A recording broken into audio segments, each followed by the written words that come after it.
एक गांव का नाम था ठगपुरा। गांव का बच्चा बच्चा जैसे माँ के पेट से ठगी सीख कर आया था। ठगी के काम से गांव का कोई भी इंसान खुद को बचा न सका था। इसी गांव में नंदू के चाचा भी रहते थे। ठगपुरा में रहने के कारण नंदू के चाचा भी इस ठगी की संज्ञा से बच न सके थे। ठगी के बेमिसाल ज्ञाताओं में उनकी गिनती होती थी। इसी कारण गांव वालों ने उन्हें चाचा ठग का नाम दे दिया था, मगर सब उन्हें सिर्फ चाचा ही कहते थे। नंदू आज पहली बार अपने चाचा के गांव आया था।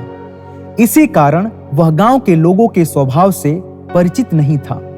शाम को चाचा ने उससे पूछा, बेटा तुम यहाँ कितने दिन रहने आए हो? अपने चाचा के इस प्रश्न पर नंदू हड़बड़ा गया। वह बोला, बस चाचा 3-4 दिन, फिर मुझे मामी के यहाँ जाना है। ठीक है बेटे, कहकर चाचा अपने काम में लग गए। मगर नंदू की समझ में यह नहीं आया कि उसके चाचा ने उससे ऐसा प्रश्न क्यों किया था। इस बारे में वह काफी देर तक सोचता रहा, मगर उसकी समझ में नहीं आया। आखिरकार वह सो गया। अगले दिन उसके चाचा ने कहा, बेटे मैं खेत पर जा रहा हूं, मगर जाने से पहले एक बात बता देना उचित समझता हूं। देखो बेटा, समय बहुत खराब है। वैसे भी यह गांव बदनाम है और गांव वाले भी कुछ ऐसे ही हैं। बाहर से आने वाले को यहां खास सावधानी बरतनी पड़ती है, अतः घर से ज्यादा दूर मत जाना, कहकर चाचा खेत पर चले गए। दोपहर के समय नंदू ने सोचा कि क्यों ना गांव की रौनक ही देख ली जाए। यह सोचकर वह घर से बाहर निकल गया। अभी वह कुछ दूर चला ही था कि अचानक उसके पास एक आदमी आया। नंदू ने देखा कि वह एक आंख से काना था। नंदू के पास आते ही वह बोला, काहे भैया, का हाल है? मेरा नाम अच्छन है। तुम राघव हो ना? नंदू ने कहा, नहीं, मेरा नाम नंदू है। ओहो, वह व्यक्ति अंगड़ाई तोड़ते हुए बोला, अच्छा, नाम में कुछ गलती हो गई। वैसे मैं तुम्हें अच्छी तरह पहचानता हूं। तुम्हारे दादा से मेरे बड़े अच्छे संबंध थे। अच्छी बैठक रहती थी, हुक्का पानी रहता था और भी बहुत सारी चीजें थी उनके साथ। नंदू ने उसकी बात काट कर कहा, उन्हें तो गुजरे हुए भी वर्षों हो गए। आपकी उम्र तो अभी बहुत कम है, इसलिए आप उनके साथियों में से मालूम नहीं पड़ते। ओह, यह बात नहीं है बेटे। असल में मैं अपनी देख रेख बहुत ज्यादा रखता हूँ। खैर छोड़ो, अब काम की बात पर आओ, वह व्यक्ति बोला। काम की बात? कौन सी काम की बात? नंदू ने हैरानी से उस व्यक्ति को घूरा। मैं बताता हूँ बेटे, जरा कान खोलकर सुनो। वह व्यक्ति बहुत ही प्यार से बोला, वैसे तो तुम खुद ही देख रहे हो मेरी एक आंख नहीं है। जानते हो इसका क्या कारण है? ना तो मैं जानता हूँ और ना ही जानना चाहता हूँ। नंदू बिना वजह गले पड़ी इस मुसीबत से पीछा छुड़ाना चाह रहा था। अतः इतना कहकर जैसे ही वह आगे बढ़ा, उस व्यक्ति ने उसका हाथ थाम लिया और बोला, सुनो बेटे, पहले मेरी सुनो। जानते हो मेरी एक आंख क्यों है? क्योंकि दूसरी आंख तुम्हारे दादा के पास गिरवी रखी है। उन्होंने वायदा किया था तुम उनकी पीढ़ी दर पीढ़ी से भी ले लेना। संयोग से आज उनके पोते यानी तुमसे भेंट हो गई, इसलिए लाओ दे दो मेरी आंख। वह बहुत ही मीठे स्वर में बात कर रहा था। यह सुनकर नंदू घबरा गया। यह तो अजीब मुसीबत है। नंदू की खामोशी देखकर वह व्यक्ति गर्मी अख्तियार करने लगा। बात बढ़ने लगी तो नंदू को एक उपाय सूझा। वह उस व्यक्ति से बोला, ठीक है भाई, यदि तुम्हारी आंख हमारे यहाँ गिरवी रखी है तो तुम घर चलो। चाचा के पास रखी तो है, मगर वे मुझे हाथ नहीं लगाने देंगे। तुम ही चलकर ले लो। यह सुनकर अच्छन नामक वह व्यक्ति नंदू के साथ चाचा के घर की ओर रवाना हो गया। घर पहुंचकर उसने पाया कि चाचा उसी का इंतजार कर रहे हैं। उसने जल्दी जल्दी चाचा को सारी बातें बताई। हालांकि चाचा उसके साथ अच्छन को देखते ही समझ गए थे कि मामला गड़बड़ है। फिर भी नंदू से सारी बात सुनने के बाद उन्होंने अनजान बनकर अच्छन से पूछा, कहो भाई अच्छन, कैसे आना हुआ? अच्छन ने कहा, जी कुछ ऐसी वैसी बात नहीं है। वैसे आप तो जानते ही होंगे कि इनके दादा यानी आपके पिताजी बड़े सज्जन पुरुष थे। सारे गांव की देखभाल रखते थे और आड़े टाइम में सबकी मदद भी करते थे। जी वह तो ठीक है, मगर यह तो बताइए कि आज आपको हमारे पिताजी की याद कैसे आ गई? चाचा ने मुस्कुराकर पूछा। अब क्या बताऊं चाचा, याद तो बहुत दिनों से आ रही थी, मगर अब तक दिल में ही छुपा रखी थी। अच्छन अपनी बात पर खुद ही ठहाका लगा बैठा। मजबूरीवश चाचा को भी उसकी हंसी में हिस्सा लेना पड़ा। असल में चाचा बात यह है कि एक बार गांव में बड़ी भयंकर बीमारी फैल गई थी, तो मैंने अपने बीवी बच्चों और जमीन को बचाने के लिए आपके पिताजी के पास अपनी एक आंख गिरवी रख दी थी।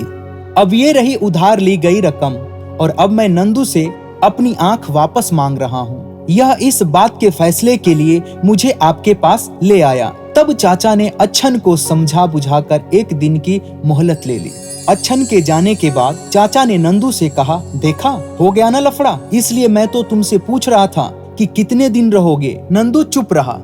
फिर चाचा पास के बूचड़ खाने की ओर रवाना हुए। वहां पहुंचकर उन्होंने कुछ भेड़ बकरियों की आंखें खरीदी और वापस लौट आए। वापस आकर उन्होंने नंदू को कुछ समझाया और दोनों सो गए। अगले दिन अच्छन मियाँ चाचा के यहाँ पहुँचे।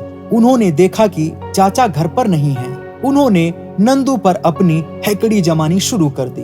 बोले, देखो नंदू भाई, जल्दी से मुझे मेरी आंख ला दो। वह जानता था कि नंदू के पास आंख होगी ही नहीं, तो वह देगा कहां से।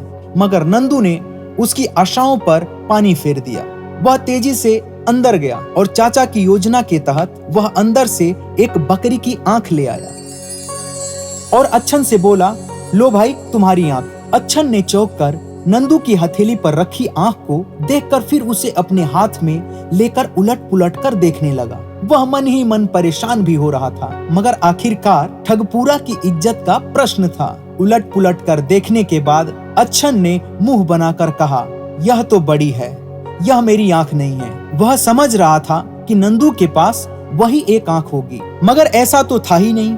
नंदू वापस अंदर गया और दूसरी आंख ले आया और बोला, तब यही वाली होगी। दूसरी आंख देखते ही अच्छन के होश मंतर होने को तैयार हो गए, मगर जल्दी ही उसने खुद को संभाल लिया और बोला, नहीं, यह भी मेरी आंख नहीं है। तब नंदू ने योजनाबद्ध तरीके से एक दो बार और आंखें दिखाई, मगर जब अच्छन ने उन्हें अपनी आंखें न बताई तो नंदू झुझला कर वह टोकरी जिसमें आंखें रखी थी उठा लाया और अच्छन के सामने पटक कर बोला, इसमें से छांट ले अपनी। तुम्हारे जैसे बहुत से गरीबों ने दादाजी के पास अपनी आंखें गिरवी रख दी थी। यह सुन और देख अच्छन ने झेप उतारने के लिए सभी आंखों से अपनी आंख ढूंढने का नाटक किया। फिर कुछ देर बाद गुस्से में भरते हुए बोला, यह क्या मजाक है? क्यों, क्या हुआ? नंदू ने जल्दी से पूछा। देखो, चुपचाप शराफत से मेरी आंख वापस लौटा दो। वह आग बबूला होने के भरसक प्रयास करते हुए बोला, क्यों, इसमें तुम्हारी आंख नहीं है क्या? नंदू ने उसकी बात काट कर पूछा। लड़के, मुझे ज्यादा बकवास पसंद नहीं है। शराफत से मेरी आंख दो, वरना दुगनी रकम वसूल लूंगा। उसने नंदू के आगे टोकने से पहले ही जल्दी जल्दी सब कुछ कह डाला। यह गर्मा गर्मी सुनकर अंदर खामोश बैठे नंदू से यह सब नाटक करवा रहे चाचा फुर्ती से बाहर आए और बोले, अच्छन भाई, इस तरह तो तुम्हारी आंख मिल नहीं रही। ऐसा करो, तुम अपनी आंख नंदू को दे जाओ, ताकि कल वह तुम्हारी दूसरी आंख से मिलाकर वैसी ही आंख तलाश दे। क्या? अच्छन का मुंह खुला का खुला रह गया। अगर कहो तो मैं निकाल दूं अच्छन भाई, चाचा ने गंभीर मुद्रा बनाकर कहा। इतना सुनते ही अच्छन मियाँ वहां से इस तरह भागे जैसे उनके पीछे यमदूत पड़ा हो। अच्छन मियाँ को इस तरह भागते देख चाचा भतीजे खिलखिलाकर हंस पड़े। इस तरह चाचा ने नंदू की जान बचाकर बुद्धिमत्ता की नई मिसाल कायम कर दी। यह कहानी सिद्ध करती है कि बुद्धिमान कभी मात नहीं खाता, अतः हमें बुद्धिमान बनने के लिए सतत प्रयास करते रहना चाहिए। इस कहानी से हमें यही सीख मिलती है कि अवसर पड़ने पर जो युक्ति काम कर जाए वही बुद्धिमत्ता कहलाती है। इसलिए अपनी बुद्धि का प्रयोग उसी जगह करना चाहिए जहां उसकी आवश्यकता हो। तो दोस्तों, ये थी बुद्धिमानी। दोस्तों, अगर ये हमारी वीडियो आपको अच्छी लगी हो तो प्लीज लाइक कीजिए, शेयर कीजिए अपने दोस्तों के साथ और हमारे चैनल को सब्सक्राइब कीजिए और अपना सुझाव हमारे कमेंट सेक्शन में जरूर दीजिए। तब तक के लिए बाय बाय, फिर मिलते हैं अगली कहानी में।